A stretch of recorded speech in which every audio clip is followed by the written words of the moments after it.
Tanto Amy Lowell como Gina Barnes, Gertrude Stein y otras autoras modernistas redefinieron el género y la sexualidad a través de sus poéticas marcadas por la transgresión formal y temática que denunciaba una cultura misógina, patriarcal y heterosexista. La sexualización y deshumanización de las mujeres de los años 50 propició que en los 60, y debido a la confrontación de papeles entre las expectativas sociales en cuanto a los roles asignados a las mujeres y la conciencia de su papel como artistas, las poetas escribiesen desde una conciencia doble. Lo destructivo de la división de papeles entre ser mujer y ser poeta se halla bien ejemplificado en Sylvia Plath, quien en sus diarios expresaría este profundo malestar. Tengo envidia de los hombres, una envidia peligrosa y sutil que puede corroer, imagino, cualquier relación. Es una envidia que nace del deseo de ser activa y hacer, no pasiva y escuchar. Envidio la libertad física del hombre para llevar una doble vida, su carrera y su vida sexual y familiar. Puedo pretender olvidar mi envidia, sin embargo está ahí, insidiosa, maligna, latente. Su poesía visionaria, simbolista y gótica define una conciencia femenina, política, estética y erótica que se niega a ser incluida en la cultura de la pasividad. En traducción de Ana María Martín Castillejos, el poema de Sylvia Plath, Contusión. El color inunda el lugar de un púrpura sin brillo. El resto del cuerpo queda completamente desteñido, color perla. En una grieta de una roca, el mar succiona obsesivamente. Un solo hueco es el eje de todo el mar. Del tamaño de una mosca, la marca del destino trepa por la pared. El corazón se cierra, el mar se retira, los espejos se cubren con sábanas. También la no distinción entre arte y vida, así como la visión de los procesos patológicos y la locura como fuerza poética, caracterizarían los años 60, dominados en el ámbito poético por la poesía confesional, continuación del movimiento romántico en la vertiente del yo cada vez más en el centro del poema. Dentro de estas coordenadas cabría situar la poesía de Anne Sexton. Leo de ella, en traducción de Nori Venegas, el poema Ama de casa. Algunas mujeres se casan con casas. Es otra especie de piel. Tiene un corazón, una boca, un hígado y movimientos de intestino. Las paredes son estables y rosadas. Mirad cómo se pasa todo el día hincada de rodillas, lavándose fielmente. Los hombres penetran a la fuerza, retrocediendo como Jonás dentro de sus opulentas madres. Una mujer es su propia madre. Esto es lo más importante.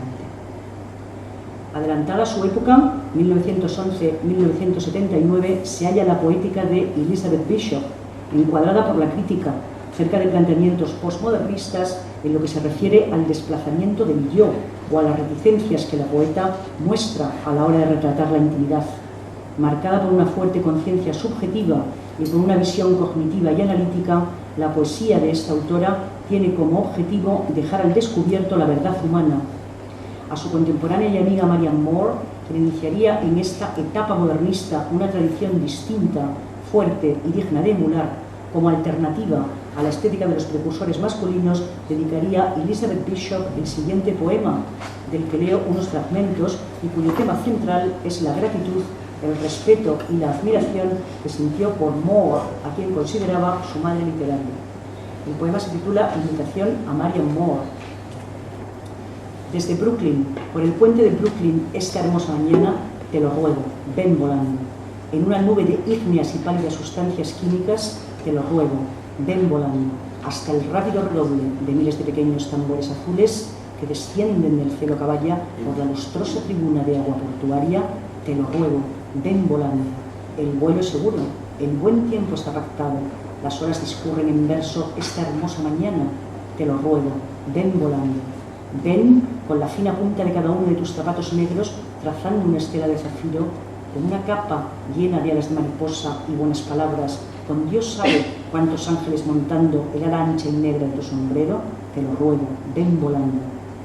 Podemos sentarnos y llorar, podemos irnos de compras o jugar a equivocarnos constantemente con un valioso conjunto de vocabularios, o podemos deplorar con valentía, pero te lo ruego, ven volando. con dinastías de construcciones negativas que se oscurecen y mueren a tu alrededor, con la gramática que de repente gira y brilla como bandadas de lavanderas en vuelo.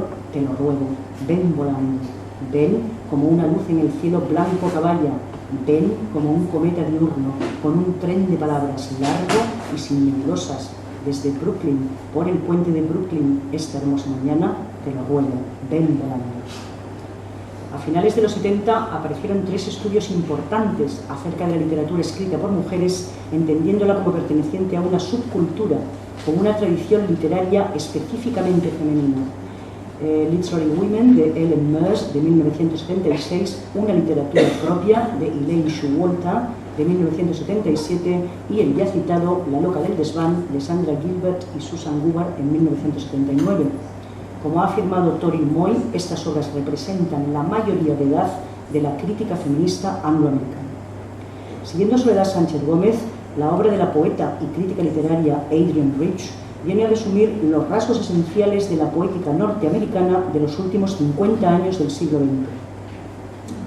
La victoria sobre la mudez y la no existencia artística, el rechazo a las coercitivas dicotomías patriarcales, el yo dividido, la conexión entre el cuerpo y la conciencia y el cuerpo y el mundo, la experimentación de una ira liberadora, el erotismo, el sentido de la comunidad entre mujeres, la autoridad femenina y la importancia de la posición y la perspectiva personales a la hora de entender la realidad.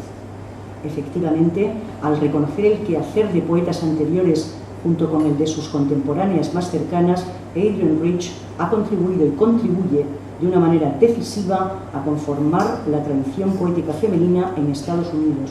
Su ensayo, Heterosexualidad obligatoria y existencia lesbiana, de 1980, se basa en la premisa de Simone de Beauvoir de que las mujeres deben elegir libremente su sexualidad para afirmar que el lesbianismo puede formar parte de la experiencia cultural, si no física, de todas las mujeres. Simone de Beauvoir había partido en el capítulo de la lesbiana, perteneciente al segundo sexo, de 1949, de que la homosexualidad no constituye un desarrollo incompleto o una etapa intermedia de la sexualidad plena, tal y como se desprendía de algunos estudios psicológicos y psiquiátricos del siglo XIX y que extenderían su influencia hasta principios del XX, en los que se defendía que la homosexualidad era congénita. Como crítica feminista, afirmaría de Beauvoir que la homosexualidad es tan natural como la heterosexualidad.